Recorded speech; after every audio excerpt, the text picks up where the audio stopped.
Olá, vamos dar continuidade ao que estava sendo falado na segunda parte dessa videoaula.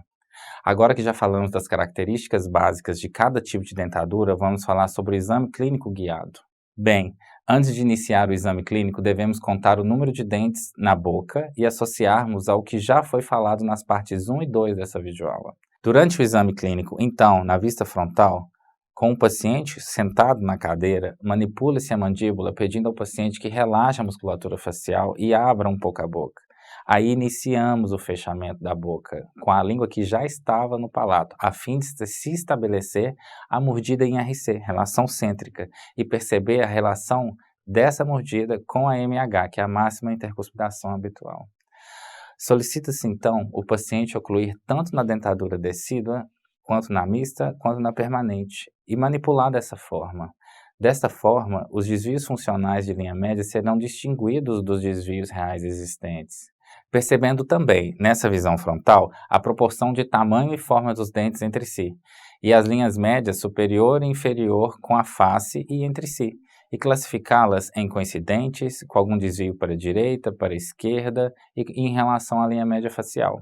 Mas não vamos ser dogmáticos. O fato de a linha média ser coincidente não garante nada, pois ela pode ser coincidentemente desviada. Com a consolidação da dentadura permanente e após a manipulação, solicita-se ao paciente abrir a boca um pouco, e assim pode-se avaliar o grau de compensação da curva de Spee de cada paciente numa vista frontal. Ainda na análise frontal, pode-se observar a condição periodontal, a faixa de gengiva inserida, a inserção do freio labial superior, que inclusive deve ser considerada de acordo com a idade. Em relação ao freio, primeiro sua inserção começa transpapilar, antes mesmo da dentadura decídua ser consolidada de fato, como na figura 1 está representado. Na dentadura decídua, a inserção mais comum é a papilar, como representa a segunda figura, adquirindo cada vez mais uma inserção distante da papila. Como na terceira figura, na medida em que os arcos vão se desenvolvendo, a papila vai se afastando do freio labial superior. Então é normal, esse é o trajeto fisiológico dele. Isso depende da posição dos dentes, dos contatos e do crescimento do osso alveolar no sentido vertical. Isso é o que vai determinar essa migração ou desenvolvimento do freio labial superior. Mas nem sempre isso acontece. Às vezes o freio continua papilar ou transpapilar após a consolidação da dentadura permanente. Aí vale considerar a sua remoção. Ainda na avaliação frontal, consegue-se observar o trespasse vertical dos nossos pacientes, que também é denominado como sobremordida ou overbite. Ele pode ser avaliado ainda na vista frontal, tanto para as dentaduras decídua, mista e permanente. Com o nascimento dos dentes decíduos, estabelece-se uma sobremordida exagerada, pois há inicialmente somente os incisivos, depois os caninos, e durante essa fase não há nenhum sentido de oclusão. O overbite é sempre exagerado até a erupção dos primeiros molares decíduos, quando ocorre o aumento da diversão vertical, o primeiro aumento, que será estabelecido definitivamente com o irrompimento dos segundos molares decíduos. Nesse momento, então, há o primeiro senso de oclusão, o primeiro ganho de diversão vertical e a primeira definição de articulação temporomandibular. Em torno dos 2 anos e meio, há um pequeno trespasse vertical dos dentes superiores em relação aos dentes inferiores. Em função dos desgastes dos dentes pela mastigação, o trespasse diminui, chegando a desaparecer, caracterizando em alguns pacientes uma fase de topo a topo temporária. A partir da dentadura mista, com o irrompimento dos incisivos, caracteriza-se o overbite como normal, se a borda dos incisivos superiores recobre até 1/3 da borda dos incisivos inferiores. Topo a topo, se toca a borda incisal dos incisivos superiores com a borda dos incisivos inferiores. O trespasse é dado como aberto quando não toca a borda dos superiores quando o inferior, a denominada mordida aberta. Fechado, quando os dentes superiores recobrem mais de 1/3 dos molares inferiores, também denominada mordida profunda. O overbite, então, se faz em uma vista frontal, e ainda nessa vista frontal, podemos avaliar o trespasse transversal para as dentaduras decídua, mista e permanente. Afastando as bochechas, devemos olhar o segmento posterior, ou seja, como a mandíbula se relaciona com a maxila. Podemos classificar o trespasse como normal dos segmentos posteriores quando temos a seguinte situação: as cúspides vestibulares dos caninos e molares superiores tocam nas cúspides vestibulares dos inferiores. As cúspides linguais dos premolares e molares superiores ocluem com o sulco central dos premolares e molares inferiores, ficando as cúspides vestibulares superiores mais externas. Podemos falar que é uma relação de topo, quando as pontas das cúspides tocam entre si, sem encaixe, sem oclusão. Podemos classificá-la como cruzada quando os dentes superiores ocluem internamente em relação aos inferiores, podendo ser unilateral ou bilateral. É o encaixe oposto das cúspides. É classificado como aberta quando não há toque oclusal. Podemos classificar também como uma relação não oclusal bucal, que é quando o arco superior ultrapassa totalmente o arco inferior no sentido bucal ou vestibular. Sem oclusão.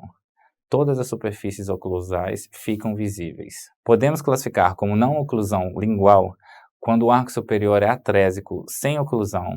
Daí os dentes ficam totalmente por lingual. Há um cruzamento total, de tal forma que toda a superfície oclusal do arco inferior fica visível. Bom, agora vamos continuar o exame clínico numa vista lateral. Em uma vista lateral, classificamos a relação de molares de acordo com o plano terminal e a relação de caninos entre si na dentadura decídua. Na dentadura mista e na permanente já há os primeiros molares permanentes. Aí então consideramos a relação de molar baseada na classificação de Engel, em classe 1 ou chave de molar, classe 2 e suas divisões e classe 3 e suas divisões.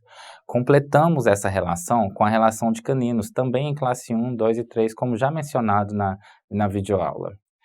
Vale lembrar que algumas discrepâncias de forma e outros fatores podem fazer com que haja uma classe de molares diferente da de caninos em um mesmo paciente e em qualquer uma das dentaduras, tanto decídua quanto mista e quanto permanente. Podemos também fazer a classificação do trespasse horizontal, que recebe outras denominações, como sobresaliência ou overjet, podendo ser classificado como normal, quando os incisivos superiores ultrapassam de 1 a 2 milímetros a face vestibular dos incisivos inferiores. Podemos classificá-la como de topo, quando as bordas incisais dos incisivos superiores tocam as bordas incisais dos incisivos inferiores. E podemos classificar como acentuado, que é quando os superiores se projetam bem à frente dos inferiores, mais de 2 milímetros. Há ainda a denominação de cruzado, que é quando os incisivos superiores estão atrás dos incisivos inferiores. Bom, agora vamos avaliar as dentaduras decídua, mista e permanente sobre um ponto de vista oclusal.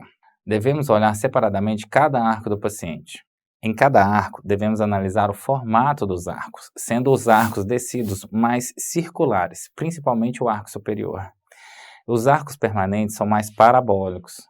Podemos conferir também nessa vista oclusal se há restaurações na superfície oclusal dos dentes e se essas foram feitas reanatomizando o formato e o tamanho dos dentes decíduos, a fim de não perder espaço. Devemos analisar se os arcos nas dentaduras decídua, mista e permanente possuem formatos semelhantes ou diferentes, a ponto de favorecer alguma discrepância entre os encaixes dos superiores com os inferiores.